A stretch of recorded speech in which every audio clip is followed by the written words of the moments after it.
I'm Mike Murphy. I'm co-director of the USC Dornsife Center for the Political Future. And I get to be the moderator here because I'm also a foreign policy nerd. A million years ago, I was a Russian area studies major at Georgetown. Though I've lost all the Russian, I've kept the interest, and I am so excited to be on a panel with two true experts. We have former Congresswoman Jane Harman, who's our presidential scholar in residence at the Saul Price School of Public Policy at USC. She's also a USC mom, so she's like a four-star general now in our USC hierarchy. She had a distinguished career in Congress, serving 9 terms from California, first being elected in 1992. She was on all the major security committees in the House, including Armed Services, Intelligence, and Homeland Security, ranking member on the House Intelligence Committee after 9/11, when the stakes started rising. And she was a regular participant in the classified Gang of 8 briefings that only the top congressional intelligence people get to know what's really going on. Also joining us, you Curbed Your Enthusiasm fans may know him, but so does every national security thinker in the country, a true patriot, Lieutenant Colonel, though I'm going to call him Colonel because he was about to be promoted Colonel, and then the Trump people got an oily tentacle going and did a disservice, but he's decorated, retired U.S. Army Lieutenant Colonel, and he's had all the key jobs in this sector. He was most recently the director for Eastern Europe, the Caucasus, and Russia on the White House National Security Council. Previously, he was the political military affairs officer for Russia, for the chairman of the Joint Chiefs, and he was attaché at the U.S. Embassy in Moscow. He knows the territory. He's currently a doctoral study. He's got a Harvard master's and a senior fellow at the Foreign Policy Institute at Johns Hopkins. So let's start the discussion. And I will remind you, as Katie did, that you can go to the chat room and leave your comments, and I'll try to get to some of them. No guarantee I'll get to them all, but please leave it there, and we'll get to those a little later. Colonel Vindman, I'll start with you. Give us a situation report. Where are we today on the ground in Ukraine? And then we'll work to the wider political issues from there. First, let me thank you, Mike, and Congresswoman Harman and the Price School for putting this on and giving me an opportunity to talk about these very important issues. We're actually on the cusp of phase 2, plan C or D of this war for the Russians. Plan A was a deeply miscalculated, misconceived idea of quick lightning strike into Ukraine, surrounding the major cities, toppling the Ukrainian government, and a rapid withdrawal after seating a puppet regime. That turned out to be a unmitigated military disaster, deeply flawed on the premise of who the Ukrainian people were, their desire for freedom, democracy, independence, built on 30 years of freedom after the post-Soviet, after the end of the Soviet Union, and a misplaced notion of sovereignty, the power of large states versus medium states, and so forth. So after a significant military defeat, and I would say the Department of Defense doesn't necessarily have the best grasp on this. I kind of couch it as they're about 2 to 3 weeks behind on their battle damage assessment, their casualty figures, and so forth. But they're starting to close the gap. I think large portions of the Russian military have been destroyed. That's a technical term that means once you fall, below about 70% combat power, that it's a unit that's no longer combat effective. So those units that were fighting in the north around Ukraine, around the capital of Ukraine, Kiev, around Chernihiv, around Kharkiv, have taken significant losses. And now the casualty rates are approaching somewhere in the ballpark of 18,000, according to what the Ukrainians are reporting. And I think those are frankly a lot closer to reality than the 10,000 or less that were reported even a week or two ago. And the numbers of vehicles destroyed, my best guess, over scouring the internet, the Russian and Ukrainian Telegram channels, all the open source intelligence, is that the Russians have taken a pounding in some of these regions, and again have fallen to about 70% combat power, just devastating losses, hundreds and hundreds of tanks and hundreds and hundreds of, at this point, thousands of vehicles in total.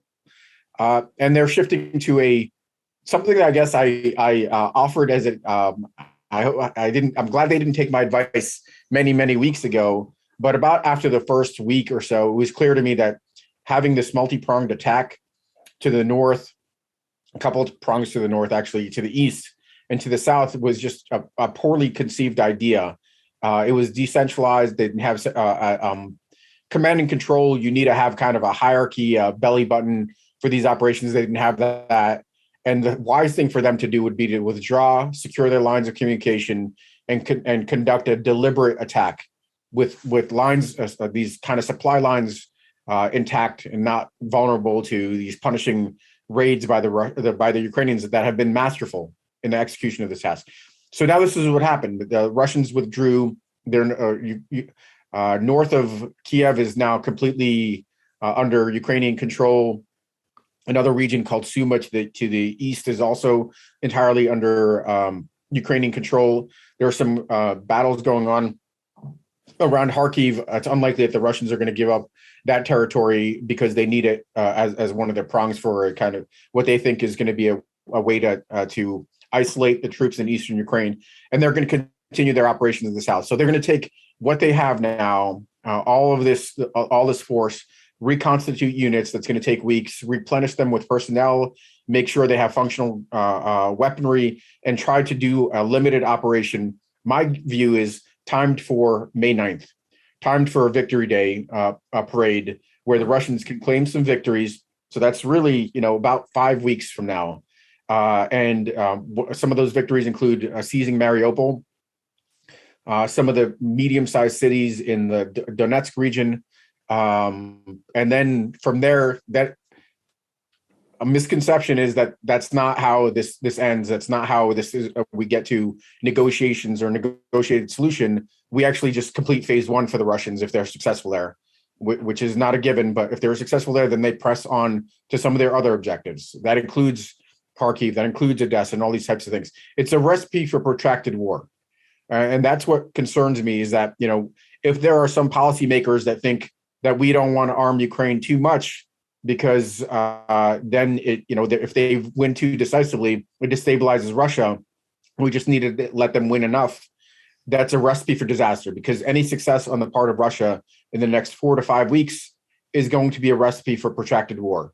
That's kind of the picture going into what I would call a summer campaign. And that's where we stand. That's where we need to start thinking about, how do we get Ukraine to be successful in this next phase? Congresswoman Harman, your take on where we stand and maybe some observations about the UN did some talking today, but I think many people are wondering now that we have atrocities piling up of a horrific nature, shouldn't they be doing more? Well, let me give some context because I thought what Alex Vindman just said is everything I could possibly imagine and some things I didn't know about the on-the-ground military situation, so I don't even want to touch that. It's impressive what he knows, and it's impressive the roles he has played, including the conclusion of his service to the Trump administration and the way he handled that, and then the conclusion of his service in the military. So I'm a huge fan. I'm proud of my new title as the USC Presidential Scholar in Residence. I'm not actually in residence. In fact, I'm not even in LA today, but I am a resident of LA. And my son, one of my 4 kids, Dan Harman, who graduated in 2006, has gone on to a very successful career because he's extremely well educated, intended the. So on this subject, I was in Congress in 1994 when an agreement was struck among Ukraine, Russia, the US, and the UK, and vouched for by the UN, which resulted in Ukraine giving up its nuclear weapons in exchange for guarantees of its sovereignty.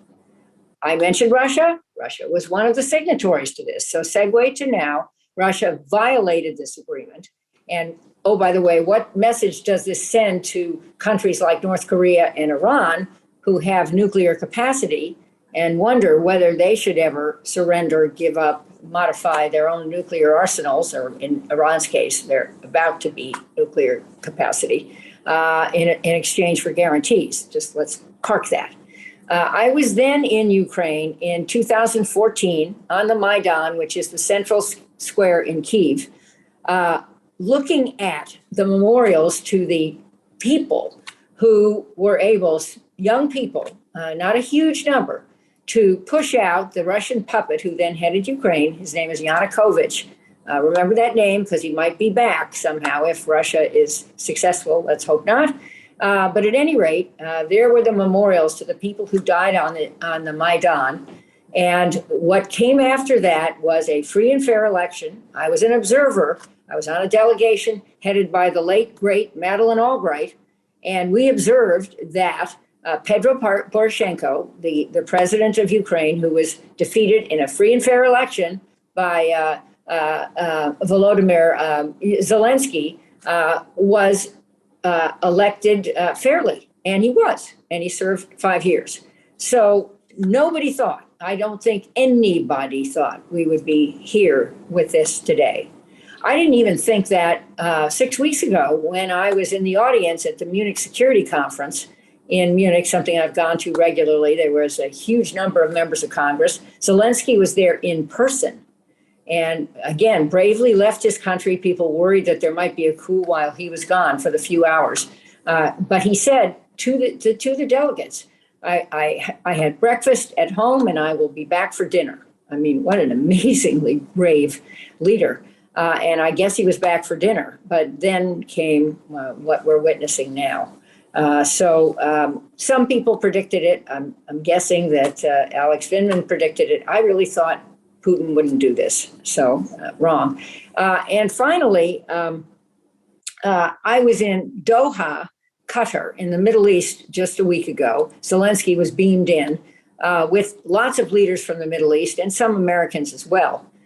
When I also saw a broader context, which I know we're going to get to, which is that countries outside of, and I think it's important to stress this, outside of the US and Europe are hedging their bets. A lot of countries in the Middle East, a lot of countries in Africa, India, countries in Latin America, and they're not picking a team here. They're not. They're condemning the violence, but they're not signing up for full-blown sanctions against Russia. In fact, some of them are trading with Russia, and some of them have trading arrangements with China too.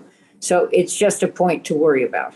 But you asked about the UN, and what happened at the UN today is not much. Zelensky gave an impassioned speech to the Security Council, and he said, what kind of security do you guarantee if you're not guaranteeing the security of my country when you agreed to do that? And he also suggested that Russia be expelled or at least prevented from vetoing actions of the Security Council, and that the organization of the UN be reconsidered so that it becomes a more important institution. What has the UN done so far? Well, the Security Council considered a resolution condemning Russia. It was vetoed by Russia. Surprise. Then the General Assembly considered a resolution condemning Russia. It passed, but there were 35 abstentions, including many of the countries I've just identified, and 5 no votes, obviously, including Russia. So the UN hasn't done much. And something I think we should talk about is whether the UN could field, there's history for this in the Korean War, peacekeepers, including possibly some US members of the peacekeeping force, to police a humanitarian zone, because what we've been seeing on the news is these brave Ukrainian civilians trying to leave the most impacted neighborhoods and being ambushed again, despite promises by the Russians. Thank you. So, watching this, and you guys can correct me here. I'd love to hear both your views. I'll start with Colonel Vindman, but watching it seems there are 2 big forces in the last 4 or 5 days that are colliding and pushing in different ways. On one side, the Ukrainians have done a terrific job tactically on the military battlefield. So Putin, a strong man who's needs that perception of strength, is losing and more cornered, which makes him, as you said, kind of more desperate to find a victory to try to shore up his situation with. Simultaneously, the horrific massacres and mass graves we're finding in Bucha and I'm sure more places, is also a countervailing pressure I think makes it tough for the Indias and the Chinas to be where they were a week ago. Maybe they're cynical enough, but I think Putin is he's moving into North Korea territory here with these actions. So on one hand, he needs a win more than ever. Militarily, it's going badly, never good for a strong man. On the other hand, he's getting the idea of negotiating some out for him is becoming harder because he's becoming such a villain and so isolated, even where maybe the PRC and others that have a strategic interest in kind of making trouble here may cool a little. Thoughts about that? Am I wrong? What do you think the Chinese will do going forward? And then the fork for American policymakers. Do we admit that escalation isn't always bad in a slow, controlled way to try to break them? Or is it peace at any price for the new Republic of the Donbass or whatever they think a solution could be? And Colonel, you kind of hinted that you thought that was a false herring. It was just a regroup and reattack strategy on the Russian side. But there's a lot of foreign policy CW about that now. Just let them have a corner to get them out of it. I think you think that's the wrong thing, but I love your thoughts on both China and the allies. And what do you think the next realistic moves for Putin are under each scenario? So let me start with why this makes sense for Putin as a protracted war, because in a war of attrition, a prolonged war, Russia, a country of 140 million, with massive depots, almost endless depots of equipment, is the favorite. It just kind of grind down over the course of a masterful campaign by Ukraine. They've still lost artillery. They've still lost, a part of their military, their air power, and so forth. And that's just a recipe for kind of a slow loss for Ukraine, a slow victory for Russia. And based on the cost that Russia's already borne, and Putin's own desires and lack of respect for Ukraine's sovereignty or desire to punish Ukraine for resisting his overtures or demands, that's the mentality that Putin views Ukraine with. With regards to this question, fundamentally, it's a question about off-ramps. What is the way out of this? I kind of would reframe that in a slightly different direction. Putin, as a strongman, has the recourse, and with tight controls over propaganda, has the recourse to, frankly, quite easily pivot and declare victory, having destroyed numerous cities, and claim that he's successfully demilitarized and denazified Ukraine. He's not there yet, and that's because he still thinks he has the military might to do that. So the recipe is not to grant him a small win, because that's a recipe for protracted war, but instead it is to grant him a decisive military defeat in which he no longer has the military means to achieve his military and political objectives. That's the recipe for him to then, as a strongman, even without a tangible gain, still claim. He has some tangible gains. He could freeze the situation where he controls more of Ukraine's territory. He's got water supplies to Crimea. He's got a land bridge to Crimea. He's got some tangible things he could claim, and then just again throw a parade for his people, say that he went home. He's gone home. The other aspect of this is right now he doesn't have any wins, and that allows fence sitters, he doesn't have decisive losses. So that allows fence sitters to kind of sit on the fence and see which way the winds blow over the course of the next 4 to 6 weeks, and come in either with direct support to Putin or condemnation, because nobody wants to be on the side of the loser. And the most dangerous of these is, frankly, China. China was promised a short war. China was promised probably a 2-day campaign, away with little to no consequences, a fait accompli scenario, and then kind of some sort of deal behind the scenes where where China would ease the blow of some of the sanctions. But again, light sanctions. That was the expectation from the beginning. That's almost certainly what China's been promised. That didn't materialize, and China's sitting out on the sidelines. But if Russia does achieve some gains, China will return to its natural state. which is supporting Putin, supporting the kind of authoritarian alternative to Western liberal democracy. And we can see China come in and that could be decisive, because that would be just a broader proxy war between East and West. And that could be just a recipe for disaster, not for Ukraine, which would be wrecked, but also probably for a spillover into the broader world. On the UN thing, I think it's worth noting that the whole purpose of the UN was frankly to stop major war. I mean, nobody had a particularly wishful thinking about war in general. It's kind of a feature of a human existence. And the UN didn't do enough to stop a lot of wars. But the theory was that it was supposed to prevent major war. We now have a major war between the largest country in the world and the largest country in Europe. And if the UN is not effective, in somehow addressing this war adequately, or God forbid, this war which has already spilled over in economic spheres, which has already spilled over kind of an information warfare. We're probably on the cusp of cyber warfare.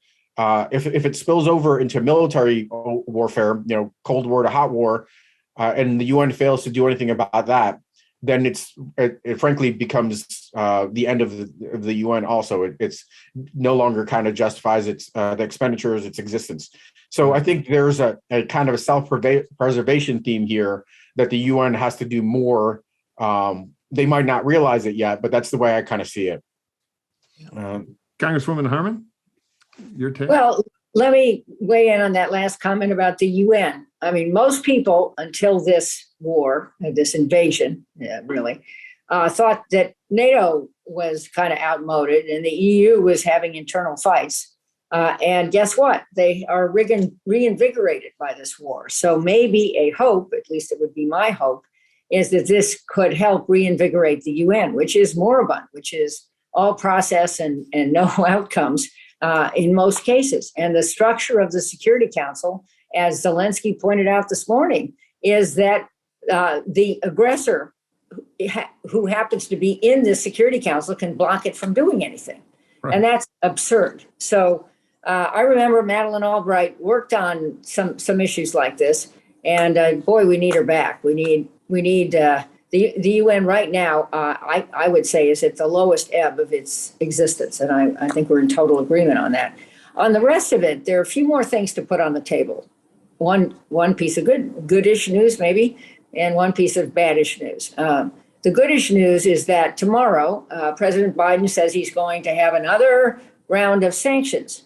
And I think that we may get even closer to cutting Russia off from the SWIFT international banking system in all respects, not just in some respects, which will hobble enormously its ability to function. I also think that Europe, which is going to be very hard hit by this, but which is recognizing not just through this depraved conduct on the part of Russia, but also its proximity to Ukraine and this flood of refugees coming into Europe, that it has a lot at stake, that Europe will tighten its belt and try some austerity measures to wean itself from purchases of oil and gas from Russia. This is a major lifeline for Putin. It's almost the only thing he has left. He's getting billions of dollars, let's understand this, from European countries who are dependent on Russian oil and gas. And so you could ask, well, where are the other sources of oil and gas? We have some, and we're opening our strategic petroleum reserve first to bring down the cost of gas to U.S. consumers. I haven't heard that we're going to ship any of it abroad. I think that might be something to seriously contemplate. But there's also the Middle East, which I was just, as I said, in Qatar, which is the largest producer of natural gas. Qatar says its supplies are fully committed. And even if it had more supplies, it couldn't really send them to Europe because the only places that have infrastructure to receive gas are Poland, good for Poland, and Spain. And there's nothing in the middle. And Germany, which shut off its civil nuclear power some years ago, is totally dependent on Russian oil and gas. So, I'm just saying, if Europe could step up here, it could inflict a big blow. The other part, I said that was the goodish news. The baddish news is May 9 may not be the deadline, although I understand why it has a certain ring to it in terms of Russian Independence Day. Some people are suggesting that 2024 is the end date because guess what? If Joe Biden is no longer president, and if possibly Donald Trump or a Trump-like character is president of the U.S., those folks, I think we've recently seen the movie, have much more affection for Russia than they do for Ukraine. So I think maybe Putin, it has been speculated, I don't have any idea if this is true, can keep this frozen conflict going for a while. He might think that in geopolitical terms, he'll end up in a better place. And it's an interesting strategy, saved by the orange bell, if he can hold out. So I think you make a great point. People forget that, Russia tried to conquer the Ukraine with the GDP of Italy, and they're heading for Bulgaria. And if we could curb the oil weapon, it would be incredibly powerful. There's just the logistical problem of how do you build terminals quickly. But I totally agree, game changer. Colonel, I think to summarize a point you made that I agree with, nothing wins like winning for the Ukrainians, rather than that war of attrition, which is the Russian game. So if you were back in the White House advising a more rational president, how do we get to the Ukrainians winning enough to preempt the attrition war, the long grind, the wait to 2024 on the Putin side? There's been a lot of debate over how much arms. We've definitely shipped in a lot of things, but not the high altitude air defense and stuff like that could help. What do you think the White House policy and the NATO policy should be? How do the Ukrainians accomplish that? What do they need to do it? And what's the Western role? Yeah. So first, we need to kind of change our mindset, our policy mindset about what this confrontation is and what this confrontation isn't. This confrontation currently is a struggle between two systems, the struggle between, an understanding of countries and their right to self-determination, and the kind of a more fundamental, antiquated view of rules of the jungle, might makes right. So it's non-negotiable. We do need to win this one, and it's the Ukrainians that are, in a lot of ways, saved our bacon, because we could have easily ended up in a scenario where Russia was successful. I mean, just counterfactual, it was successful, and then this would inspire more territorial grabs by Russia, kind of a irredentist project to reestablish the empire, and it would have inspired more of this kind of behavior from China with regards to Taiwan, Iran, and so forth, with states on its periphery. So this is not one that we could afford to lose. The other thing we need to reframe is we bought into kind of Russia's propaganda to a certain extent.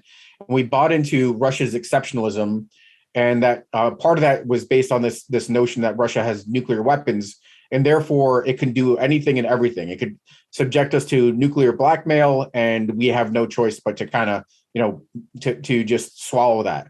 That is a false premise. I mean, the bar for nuclear war is extremely high because of mutually assured destruction. It's an almost impossible threshold. So the prospects for a broader nuclear war are there. We should be mindful and plan for them, but they're not something that easily unfolds. I think, frankly, if anything, to me, the hazards are protracted war, more deeply irresponsible behavior. That's kind of like a kind way of saying it from Putin, his poking and prodding, seeking out vulnerabilities, using pressure, and crossing a red line that does compel the direct action from the U.S. We see some of those happen. Some of those telegraphed with regards to attacks on nuclear power plants. If there was a major nuclear accident, it would have forced U.S. hands to establish no-fly zones, secure some of these facilities. These atrocities speak to our population and our respect for human life, something that doesn't exist in Russia. That's going to be something that ultimately presses us to be more involved. The population's already there, frankly. It's our political elites that, frankly, are a little bit behind because they overthink it. They think about like nuclear escalation. The other thing is, taking a step down to conventional war, providing Ukraine military weapons does not trigger a broader conventional war. Russia is already bogged down in this struggle. There is zero utility in Russia expanding this war in a bigger way that makes it much more complicated for Russia to achieve any aims whatsoever. So therefore, we've kind of knocked back the scenario of nuclear war. We kind of knocked back the scenario of broader conventional war. So what are the risks? The risks are frankly a much more manageable scenario in which Russia loses because they conceived this poor war, they're conducting this poor war, and there's some potential instability, and we have some deep fears now against what happens. What's the follow-on to Putin? Is it somebody worse? Traditional issues that unfolded with the collapse of the Soviet Union. What should we be doing? The prescription is relatively straightforward. We should. I wrote an article about this for Foreign Affairs. We should be establishing depots in Poland, Romania, Slovakia, and Hungary if we can get away with it, and just warehousing everything that they possibly could need.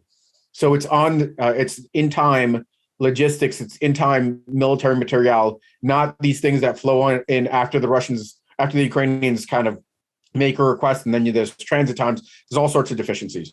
And we should be doing this with Soviet era equipment, Warsaw Pact equipment. So these are the high altitude and medium altitude air defense systems. This is the MiG-29s and the Su-25s. These are the kind of air to air fighters, air to ground fighters. This would be the tanks from that era that the Ukrainians could jump in immediately. They could be using all this stuff. And then the replenishment of artillery that they've been losing, but has been also one of the key capabilities. This is how they punish the Russian military in a lot of ways. And lastly, we should prepare for a protracted war, which means that we throw away this excuse of it takes a long time to train the Ukrainians on our equipment, and we start training the Ukrainians on our equipment with the expectation that this could be something that goes for months. And that's when we start opening up the aperture to US-made equipment or European NATO equipment. We should be doing that now. We should have done it weeks ago, but we should be doing that now. Jane, what do you think about that? What are concrete steps to take if the theory is the more the Ukrainians win, the better our hand, rather than settling into pure attrition? I agree with that. I was at a dinner in Washington last night. Washington's an amazing place, except when it isn't. But Oksana Markarova, who is the really impressive Ukrainian ambassador to the U.S., was there. And she was asked, what do you really need? And she said, we need to win. That was exactly the point. And we need you to think that we can win. And we don't know that you thought that 6 weeks ago, but we hope by now you think it is possible. And obviously that's nice to say, but to get it done, you do need to pre-position supplies, and you do need to train, and you do need to provide humanitarian aid, and you do need, I think, to consider UN peacekeepers. If the no-fly zone is anathema to many in Europe, UN peacekeepers shouldn't be, should not be. So we need to do all that. The one thing I would disagree with is on the use of weapons of mass destruction. Maybe not nukes, but let's remember that one of the drivers here is that chemical weapons were used in Syria by Bashar Assad against his citizens, violating a red line that President Obama set. What did we do? Nothing, except to call in Russia to end up taking some of those chemical supplies away. I wonder if they're the ones that it now has in stored and could use. And it also gave Russia a beachhead into the Middle East, which has been exploiting ever since. But I think that the fact that we failed to act there empowered Putin to think, and we failed to act on Crimea, empowered Putin to think he could get away with this. And I also worry a lot about the use of chemical weapons because there's a history of Russia doing that. Right, exactly. Let me do a devil's advocate question. So the supplies surge, more powerful supplies. We begin training Ukrainians on strong Western weapons that could be into the flow in 90 days or whatever in a longer war. Things get worse for the Russians. The economic sanctions continue to grip. Some hardcore advisor walks into Putin's office and said, look, It's time to use a small tactical nuclear weapon in Ukraine to reverse the battlefield and scare the holy hell out of the Europeans and the Americans, who immediately freak out. They will never escalate, and they will demand peace talks, and we get a deal from a stronger position. Our military doctrine, is a little different than the U.S. on small battlefield nukes. Why not cross that line, scare the hell out of them, and try to get a better deal? What is our response? Do we go? I mean, a lot of thorny questions there. And, we have a foreign policy that is linked to public opinion. And the nuclear genie is terrifying to the electorates that choose the politicians in Europe and the U.S. And the Russians are hard-hearted and calculated. And if they're in a corner, is that a possible scenario? What do we do about it? Colonel, I'll start with you, and then. Yeah. So I think it's that's a good framing of the potential use of nuclear weapons. It's not going to be with regards to a threat against another nuclear power, right? Because of the implications of mutually assured destruction. And part of my contention is that the longer this war goes, the more likely that Congresswoman Harman's point is sound, that Russia is going to be backed into a corner and then use chemical weapons to first kind of achieve the battlefield effects that they want, but also to test the resolve of the West. Is this precipitate kind of U.S. involvement or not? So I think the longer this goes on, the more likely it is. I mean, in a sharp Ukrainian victory, it's less likely that they're going to do that, because right now they still think that, especially in the first 6 weeks of the war, they thought that they could achieve some of their military objectives. That seems increasingly unlikely. And I think the longer this goes on, the more dangerous it gets, the more Putin feels cornered and has to resort to something that in his mind is not unprecedented. This is used in Syria. And there were plenty of industrial chemical weapons used, but there's also evidence that actual chemical weapons themselves, manufactured chemical weapons, were used there also. Mm-hmm. So I don't think that's an unlikely scenario. And the Russians have, to a certain extent, prepared the battlefield, prepared the informational battlefield, saying that it's going to be the Ukrainians that do this. With regards to the nuclear question, again, I think the longer this goes, the more Putin resorts to his standard grab bag of increased pressure. If we kind of review our history of how we got here, it wasn't all of a sudden Putin waged a major war against Ukraine. It's the fact that in 2002, earlier than that, in 2000, he started a war against Chechnya and wiped Grozny off the map. Then he went after oligarchs. Then he tried to orchestrate his preferred candidate, Yanukovych, in precipitating the Orange Revolution. Then he asserted a privileged sphere of influence. Then he started a war with Georgia. Then he started. Then he had the first opening phase of this war in 2014, Syria, assassinations, chemical agents, and nuclear agents, bounties on U.S. soldiers, interference in U.S. elections. He felt that he was successful in a lot of these. He felt like the U.S. backed off. This is the kind of person that we're facing. The longer he thinks he's still in this, the more likely he's likely to go to his standard grab bag of pressure. And in this case, I think he frankly,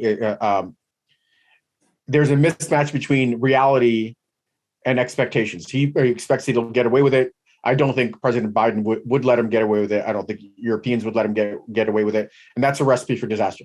On the nuclear use in Ukraine, look, the Ukrainians are not prepared to take a loss. They're going to fight this. They're going to fight. If they had to fight this with sticks and stones, they would do that. They're not going to give up their sovereignty. So it's going to be a protracted war no matter what. And it's going to be a protracted war that Ukraine could still win, even under kind of the worst case scenarios, just because of their resolve, their military prowess. And they understand that Russia has been kind of saber-rattling nuclear weapons employment.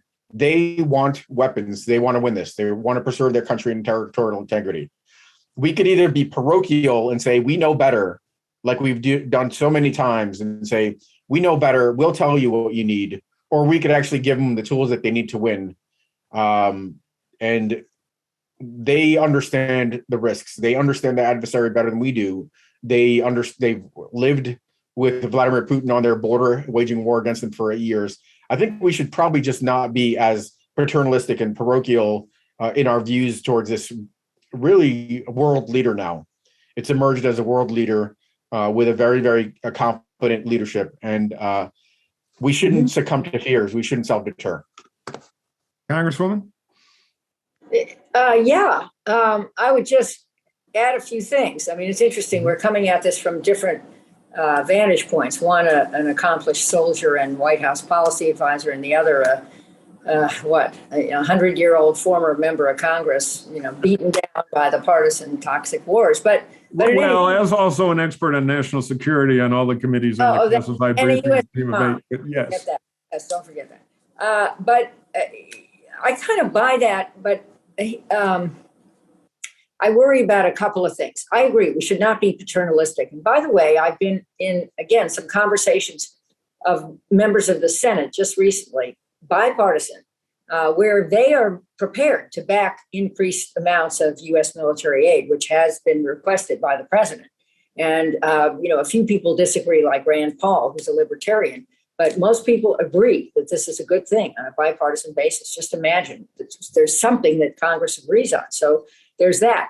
But Bashar Assad got away with using chemical weapons. He got away with it. And now there's a conversation about whether he should be welcomed back into the community of nations. There's an argument that Biden should forgive Mohammed bin Salman of Saudi Arabia for the grotesque behavior that his country did. He still denies he had anything to do with it. Involving the journalist Khashoggi, who had a U.S. green card.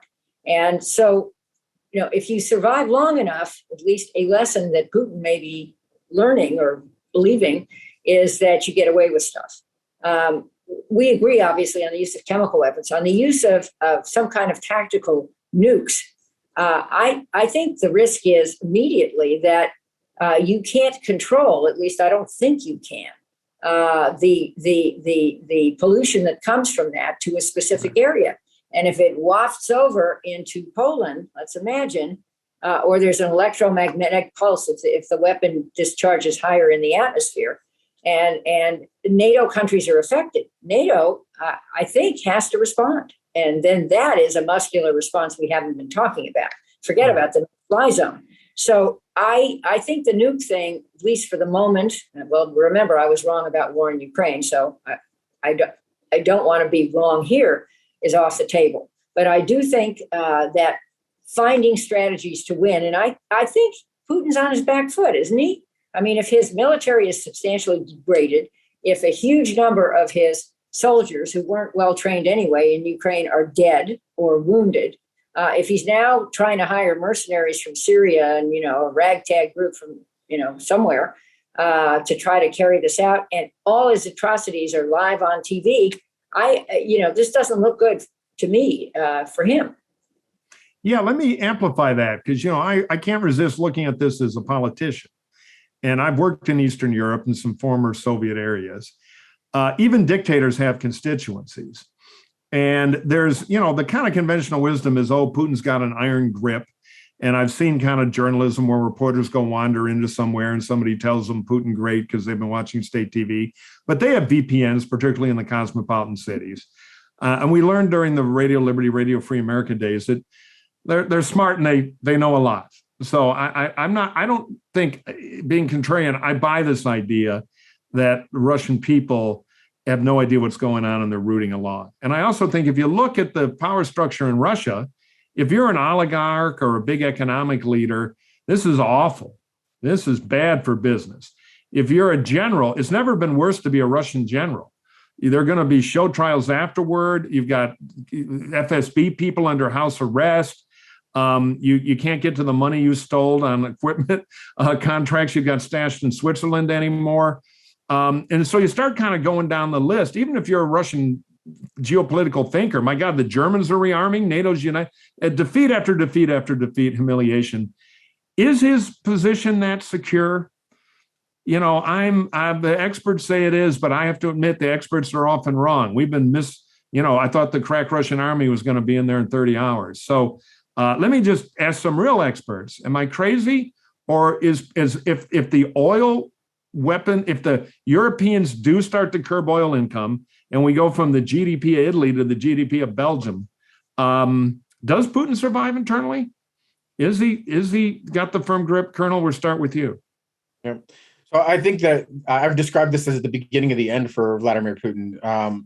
The expectation was, and I wrote an article about it, I think in June or so before the summit, that we need to cast off our wishful thinking about what we could do with this regime and stop calling for resets and things of that nature.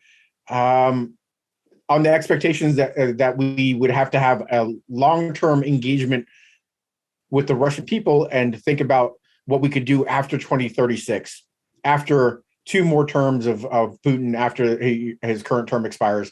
And that's kind of just the mark on the wall. I mean, as long as he's in power, he would be the leader. But the expectation was that he would stay until 2036. That's a long time. That's another 14 years. And he's about to turn 70. He'd be 84 years old by the time he's done. I don't think that's the case anymore. I think there's actually a reasonable scenario in which he doesn't survive past 2024 without a significant win, without a significant reversal. And the reason is that, this contract that he had with the elites, with the security services, the security services that they would gain primacy, they would hold the power. With the elites, that there would be prosperity, they just had to stay out of politics. With the population at large, that he'd return the country to greatness. All of that is out the window.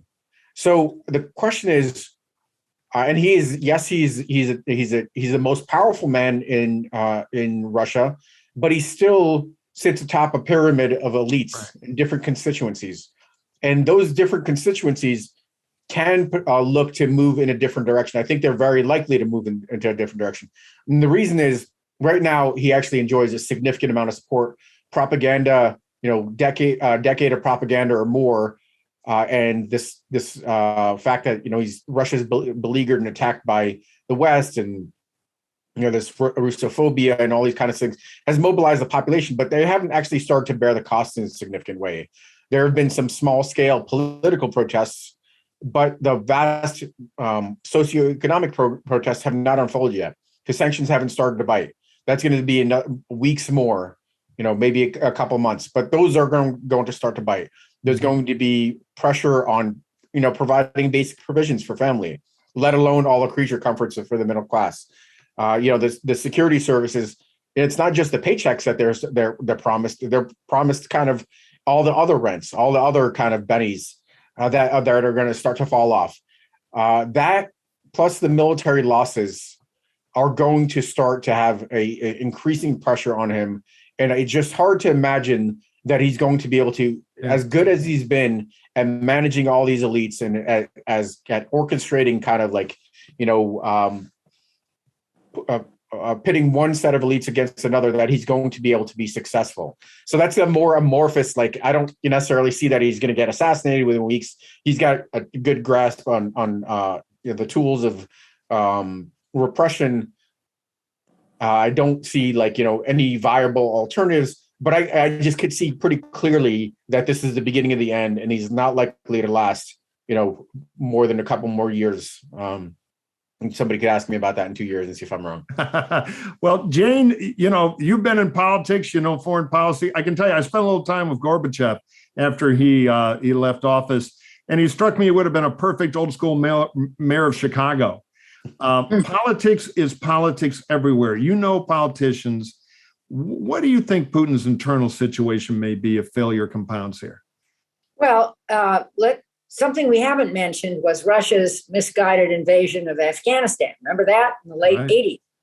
Russia lost. Oh, by the way, Russia lost. We were helpful on the other side. Remember Charlie Wilson's war? We provided a lot of help to the Mujahideen, and through heart and bravery, things we're seeing in Ukraine, they defeated Russia.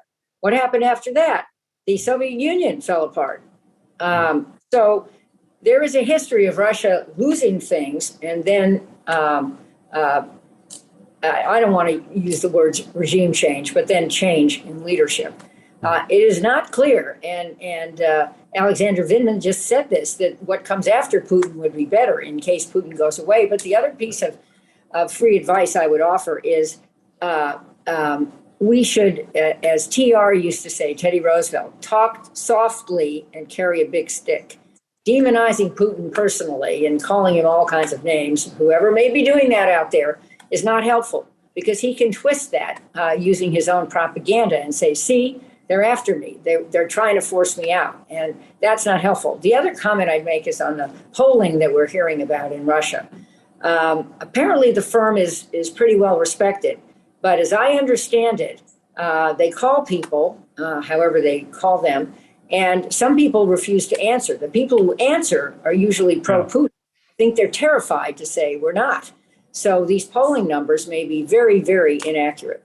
No, I would bet on that. I know some Russian pollsters been over there. And they also have the administrative resource, which is code for, they call up the pollster and say, hey, 90% of government employees agree that it's right, and they should be 30% of your sample. Adjust your data when we're combined tonight.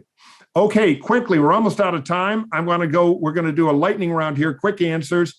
Robert Lucero wants to know, wants you both to quickly address the argument people make that the NATO expansion over the last decade has kind of boxed Russia in and created a part of this problem where they feel threatened and have switched to the offense. That's clearly part of Putin's internal propaganda. Is NATO expansion to the Russian border been a tragic mistake? Colonel, you first, and then Congresswoman. So not at all. I think the last time that a country approached Russia's borders was about 15 years ago. That doesn't explain why all of a sudden he's now taking action. This is all about Russian power, a Russian empire, Russia's self-conception of itself, the fact that it needs to subjugate Ukraine in order to start to reestablish itself as a kind of a pole in a multipolar world. None of the other, the NATO explanation does not explain the why now factor of this question, which is a critical component. It's mainly more about the fact that Ukraine was continuing to make strides. And if Putin didn't act now, it'd just get harder. He had a sense for that. He was right. He just didn't know how right he was. And then the fact that there was a perception around Western weakness, a Western lack of resolve, internal distraction in the U.S. Those types of things are much, much more explanatory than kind of a Mearsheimer type of NATO expansion that really doesn't. I think it's evident now. It should be evident now that this is about Russia, just following what Putin's words have been from the beginning of this war. Well, I was in Congress. I supported NATO expansion. It was driven primarily by Madeleine Albright, who had this compelling story as a refugee from Czechoslovakia. It was opposed by George Kennan, the author of Containment. And so there was some real serious opposition. But I remember at the time feeling that it was a good idea. And Russia was offered a kind of second-tier position as an adjunct member over time. But a bigger point is this. When the Cold War ended, we had no strategy, we the United States, for what our role should be in a post-Cold War world. This is the central thesis of this book I've written called Insanity Defense, Why Our Failure to Confront Hard National Security Problems Makes Us Less Safe. And I've discussed this book with the USC audience in the past. But what we missed was that everybody didn't want to be us. We were not the sole superpower. China viewed itself as a future peer competitor and didn't want to be us. Terrorists wanted to take us out. And the sense of Russian grievance being, forced to accept defeat and offer no olive branch the way we did to Japan and Germany after World War II fed this sense of grievance, which is now playing out with Vladimir Putin as the orchestra conductor. So in spite of NATO expansion, I think we would still be at this point of a very angry Russia trying to bring geopolitics back. Let me do a combo final question for both of you. We only have about 3 or 4 minutes left, and I know the Colonel has a heart out here. it's become apparent that Russia is no match for NATO. Given this fact, how much killing and human rights violations does it take to get NATO or the international community to act militarily to stop an unjust war? Second, when this ends, should Ukraine be admitted into NATO? So, Colonel, why don't you take a 1 minute stab at that, and then Sure. Jane, and we'll wrap up. Thanks, Mike. Thanks, Congresswoman. I think the fact is that the American public are going to probably force this issue even before the elites are necessarily ready for it. There's a lot of intellectual elites, political elites that kind of, ruminate on this issue and ruminate on risks. But I think the tolerance of the American public for barbarism is about expended. So I think we should be on the cusp of kind of an open faucet of support to Ukraine. If we don't see like material increases in support on the ground, it's going to be disaster in Ukraine in terms of more lives lost, but it's also going to have a significant blowback on this administration for being out of step with where the public wants to go.